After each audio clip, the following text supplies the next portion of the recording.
Të nderuar shikues, ju përshëndes. Do t'jemi së bashku në minutat e ditarit informativ, ku ndër të tjera do të ndiqni.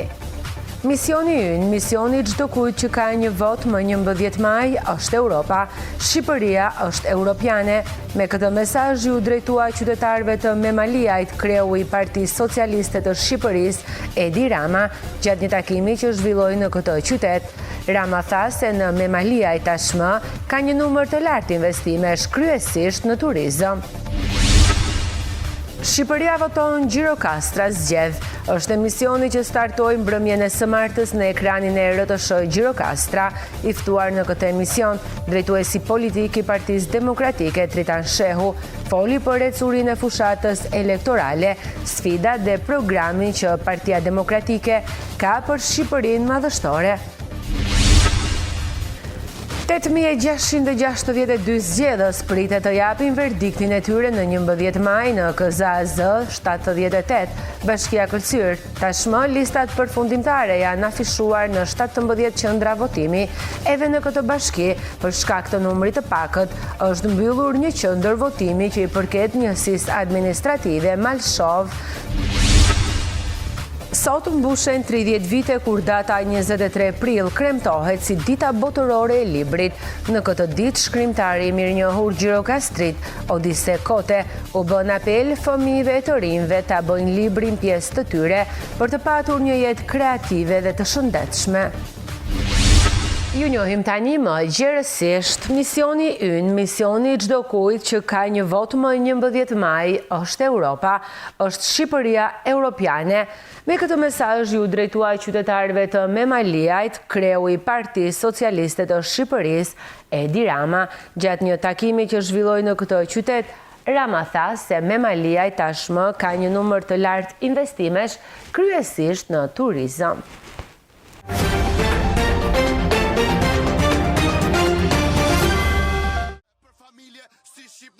Kryeministri Edi Rama, një herësh kryetari i Partisë Socialiste, zhvilloi një takim elektoral në Memaliaj. Gjatë takimit, Rama tha se në Memaliaj tashmë ka një numër të lartë investimesh, kryesisht në turizëm. Rama i cilësoi zgjedhjet e 11 majit si një moment historik për vendin.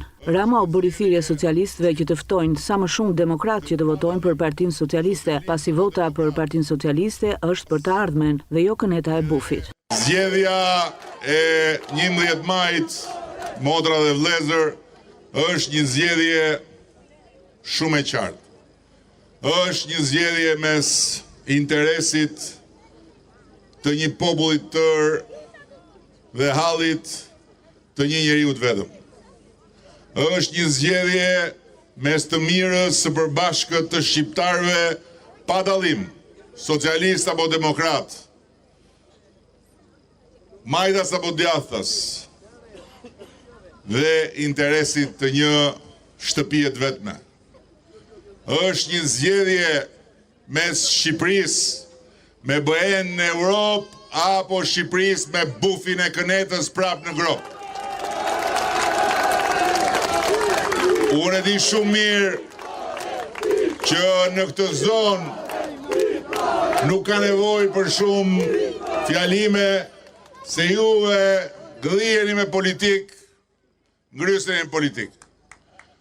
Unë e di shumë mirë se në këtë zonë nuk ka nevojë as të hap gojën ai që vjen për të kërkuar mbështetje, që ju në ndërkohë t'ja keni lexuar të tëra mendimet, sepse ju e ndiqni për ditë jetën politike të këtij vendi, e keni pasur gjithnjë. Dhe nuk dua të bëj një fjalim të gjatë tu, por dua t'ju them shumë thjesht që ktheheni pak kokën pas, edhe mbyllni sytë dhe shikoni se ku ishte Tepelena, ku ishte Memaliaj, ku ishte qarku Gjirokastrës, kur ne morëm detyrën fal besimit dhe mbështetjes tuaj. Dhe në 11 maj, motra dhe vëllezër, na ka ardhur neve. Fati e ka dashur që na vi neve shqiptarëve dhe shqiptarëve të kësaj kohe.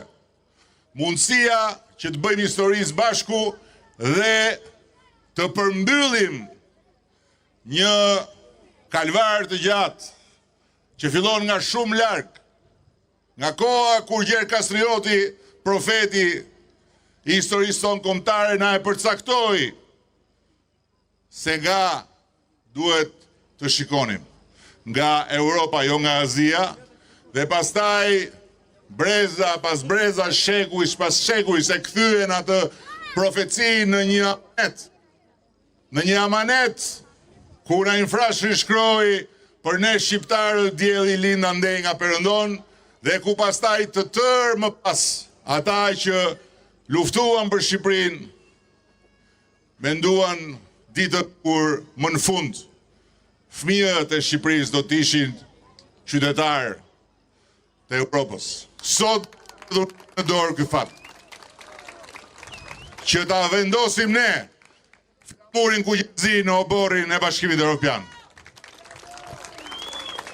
Prandaj në 11 maj nuk është një zgjedhje midis kush bën më mirë rrugë e kush bën më mirë ujësjellsa.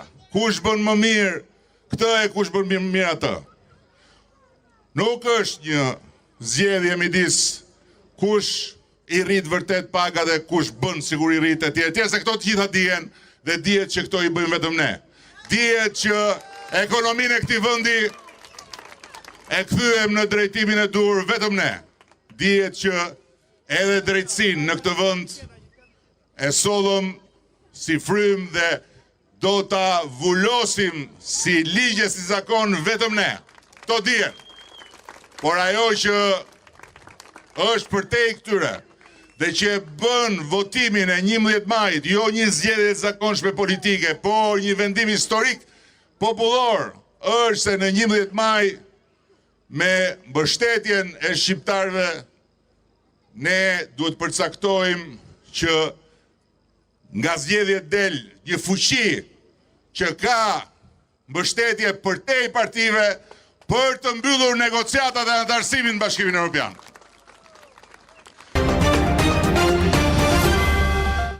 Shqipëria voton, Gjirokastra zgjedh është emisioni që startoi mbrëmjen e së martës në ekranin e radio-televizionit Gjirokastra, i ftuar në këtë emision drejtuesi politik i Partisë Demokratike, Dritan Shehu, foli për ecurin e fushatës elektorale, sfidat dhe programin që Partia Demokratike ka për Shqipërinë madhështore.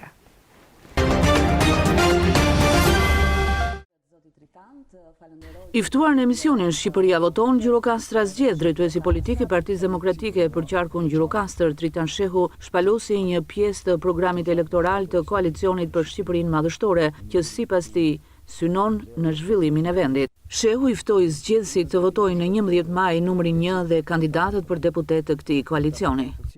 Programi jon është një program i gjerë, realisht. Berisha po e shpalos. Thash, do ishte një bisedë shumë e gjatë ta vazhdo të thoja dje, po do thënë sa gjëra kryesore, padyshim, që ndahet në dy elementë. Në elemente emergjencës dhe në elemente zhvillimit. Se si u thash, ka elemente emergjente që duhen zhvilluar. Elemente emergjencës rrisen qoftë nivelet ekonomike, financiare, sociale. Unë pata i takim shumë të bukur para pak ditësh me një grup shumë të gjerë pensionistësh në Përmet. Të martën do kemi tjetër të tillë me Maliaj. Një situatë katastrofale pensionistëve. Shiko, ç'a ndodh? Një pension qesharak. Një pension i ndar në dy shtresa, fshat dhe qytet. Njerëz janë kudo një lloj. Një pension i cili nuk del as për ilaçet. Do vi, se unë ana shënësore jo dhe më mirë ndoshta. Miksore desha them. Sanitare. Pensioni që ditën e parë minimal do 200 euro për njeri, nuk do ketë, ma shu si nuk do ketë niveli jetese kompensuar në 200 euro për njeri. Dhe pasaj rritja ti do të për çdo vit 20%. Kjo është minimale që bëhet për pensionistët. Po nuk është vetëm kaq. Sot që ndodh për pensionistët? Pensionistët janë shtresa padyshim që ka nevojë më shumë dhe për shërbim mjekësor. Ka nevojë për medikamente, është normale, është njerëzore. Ju dini që në Shqipëri rreth 30% e nevojave bazë të popullsisë për medikamente realizohen nga medikamente që vinë nga jashtë me çanta, që i dërgojnë familjarëve të tyre, fëmijët, niprit, mbesat, për të mjekuar. Pse ndodh kjo gjë? Ndodh për dy arsye. Ndodh padyshim për anë ekonomike, se në Shqipëri rimbursohet, medikamentet rimbursohen ndën deri në 40%. Në Shqipëri importohen rreth 300 milion euro medikamente në vit, dhe filera rimbursimit është rreth 110 milion euro në vit. Pra ku shikoni se sa pak rimbursohen, kurse në vendet e Bashkimit Evropian rimbursohen 95%. Ne do të rimbursojmë sa rimbursohen në vendet e Bashkimit Evropian. 95%. Po nuk është vetëm kjo, është gjëna tjetër. Në Shqipëri është mbushur me fake drugs, apo medikamente jo sigurta. Sepse ta shkatruan ligjin që ishte deri në 2014, kam qenë unë nga ata që kam punuar për ligjin 2008, dhe që ishte deri në 2014 një ligj i mrekullueshëm që siguronte sigurinë medikamentoze në Shqipëri duke metos po ato standarde, po ato certifikim nga organizmi evropian apo amerikan që kanë vendet e Bashkimit Evropian. E shkatruan dhe hapën dyert për medikamente jo të sigurta, duke mbushur veçanërisht zgjedhjet e para e dyta në listën e rimbursimit me këto medikamente. Ara e qytetari i shkret detyrohet të kërkojë një medikament sigurt, do pagojë nga xhepi. Sa i ngeli pensionisti për të tillë? E para, e dyta, nuk do ketë thashë për parë diferencë pension fshat qytet. Do unifikohen. Në Memaliaj, për shembull, kemi një numër të madh ish minatorësh.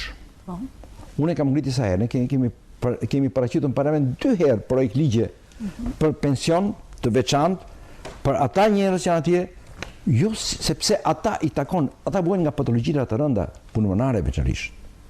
Të punës kanë dasë, minat e qymyre, minat më vështira që bëhet. Dhe kemi kërkuar të miratojë statusi minatorit. E kanë rrëzuar me përbuzje.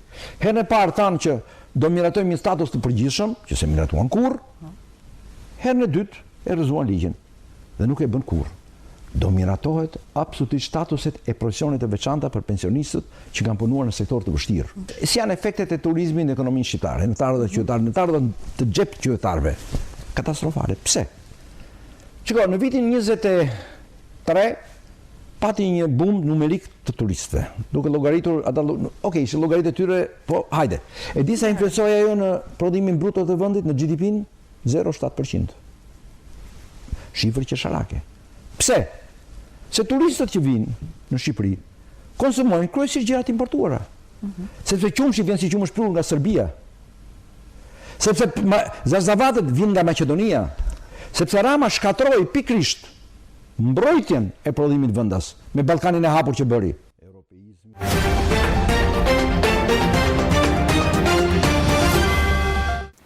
8.662 zgjedhës pritet të japin verdiktin e tyre në zgjedhjet parlamentare të 11 majit në KZAZ 78 Bashkia Këlcyr. Tashmë listat përfundimtare janë afishuar në 17 qendra votimi edhe në këtë bashki. Për shkak të numrit të ulët, është mbyllur një qendër votimi që i përket njësisë administrative Malshov në zgjedhjet parlamentare të 2021-shit.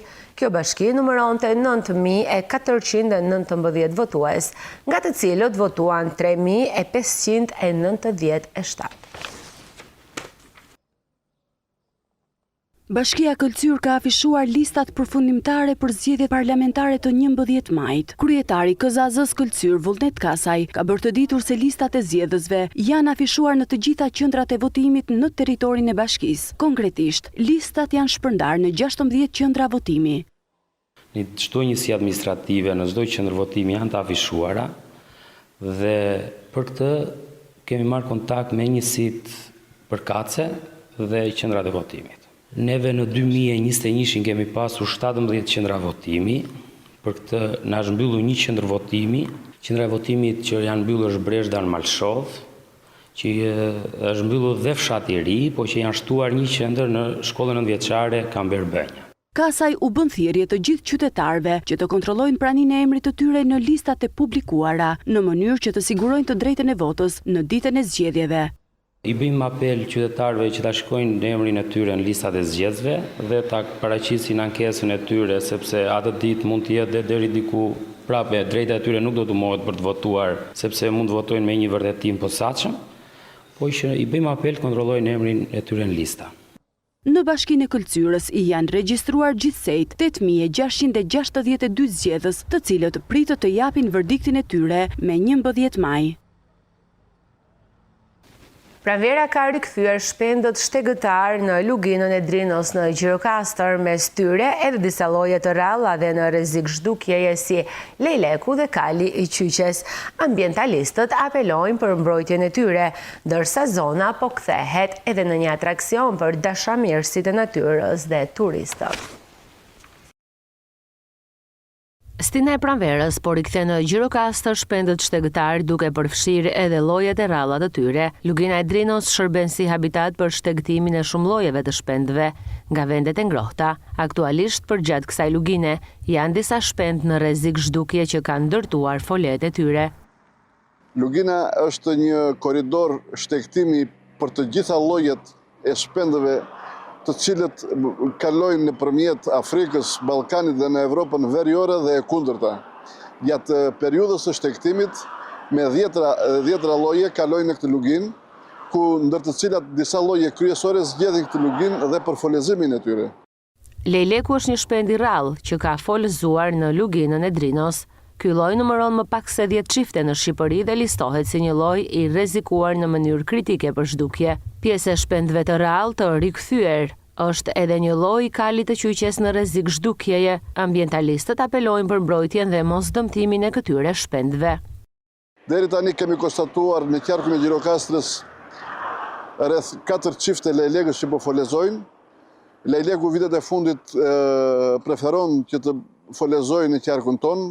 Gjithashtu edhe gjatë kësaj periudhe kemi konstatuar dhe 2 çifte të kalit të qyqes, të cilët kanë filluar të folezojnë në territoret e tyre. Njëra është në Gjirokastër dhe njëra është në Bashkinë Dropull. Neve jemi në monitorim të vazhdueshëm të këtyre shpendëve në mënyrë që këta të ruhen nga dëmtuesit dhe nga helmimet.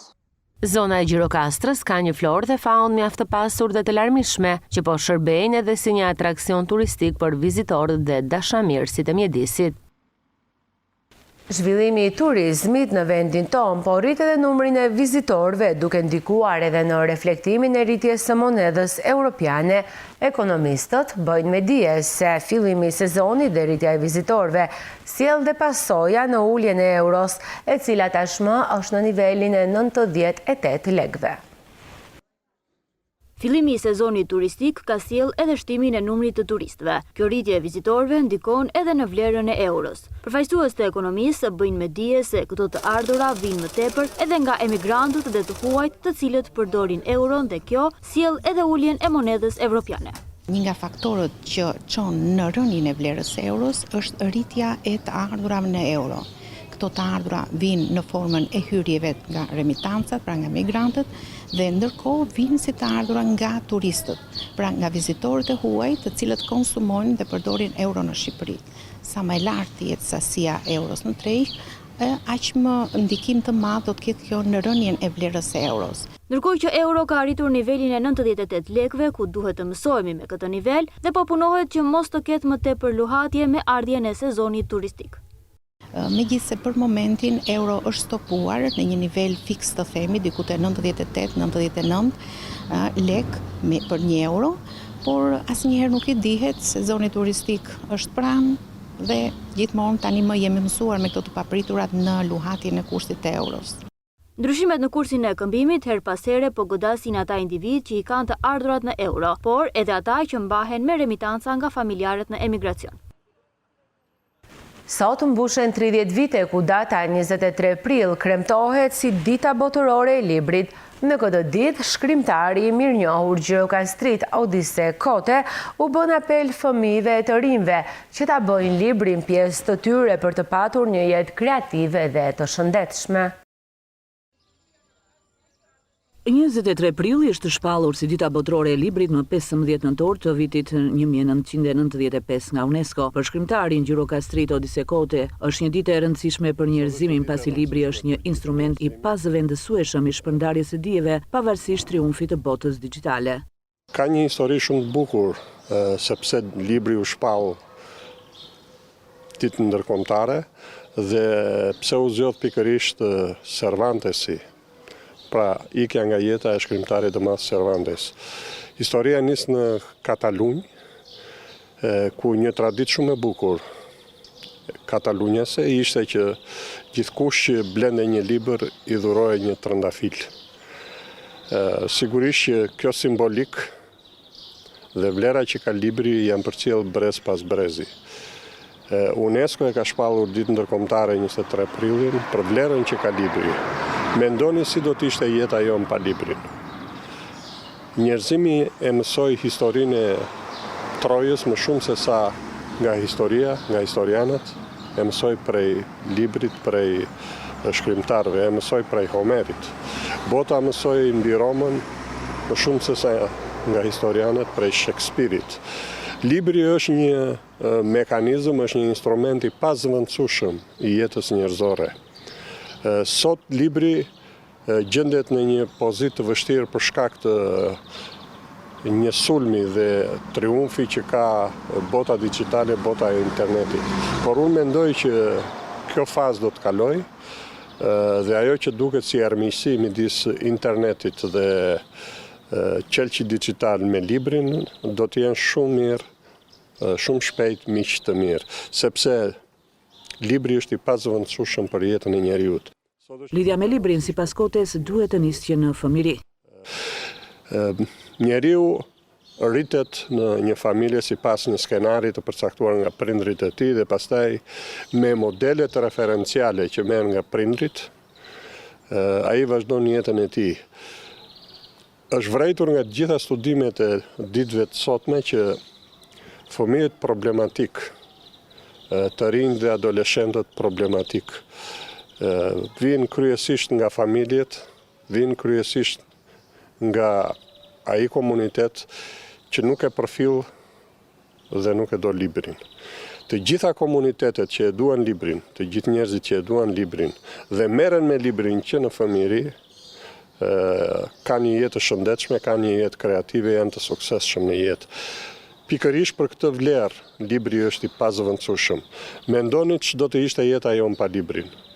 Nëse një person i cili në jetën e tij mban, ruan 30 ose 40 ngjarje në kokën e tij dhe pastaj ikën nga kjo botë, ai që lexon libra ruan dhe ikën nga kjo botë me 30, 40, 50 ngjarje të cilat ai mëson përmes librit.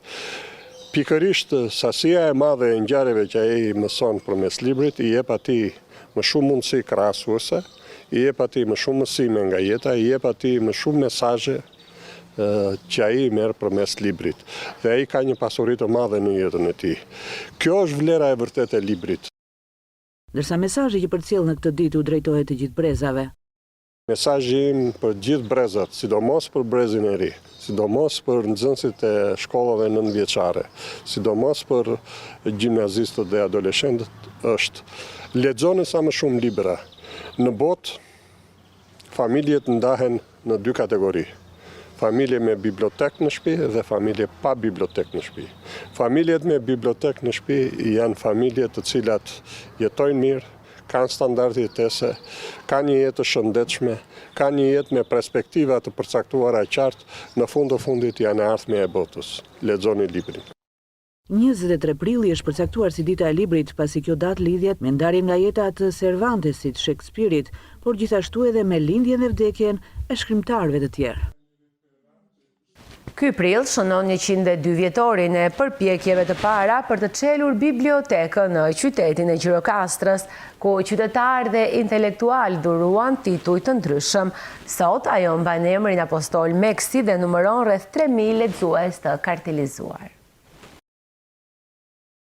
Me një fond të pasur prej 120.000 ekzemplarësh, Biblioteka Apostol Meksi në Gjirokastër u shërben rreth 3.000 anëtarëve të saj që janë të moshave dhe profesioneve të ndryshme. Më të rregullt janë nxënësit e shkollave të cilat tërheqin librat që i kanë në programin mësimor. Për të plotësuar kërkesat e lexuesve të saj, Bashkia Gjirokastër çdo vit i dedikon një fond të veçantë këtij institucioni kulturor. Frekuentimi i bibliotekës mbetet në nivel të qëndrueshëm, ndonse ndikimi i teknologjisë ka ndikuar në mënyrën se si njerëzit i qasen dijes. Grup moshat më aktive janë të rinjt dhe studentët, ndonse vrehet edhe prania e rregullt të lexuesve të moshave të tjera. Frekuentues të rregullt të bibliotekës janë gati 3000, të cilët shfrytëzojnë në mënyrë të vazhdueshme fondin e bibliotekës dhe shërbimet që biblioteka ofron. Biblioteka Apostol Meksi përpiqet të përmbush nevojat e lexuesve, por gjithmonë mbetet hapësirë për përmirësim, si qoftë në pasurimin e fondit, ashtu dhe në zgjerimin e aksesit të materialeve bashkohore. Çdo vit bashkia neve na lëshon një fond ku i dedikohet pasurimit të fondit të bibliotekës, ku neve zgjedhim tituj që na kërkohen më shumë dhe që të plotësojnë nevojat e lexuesit.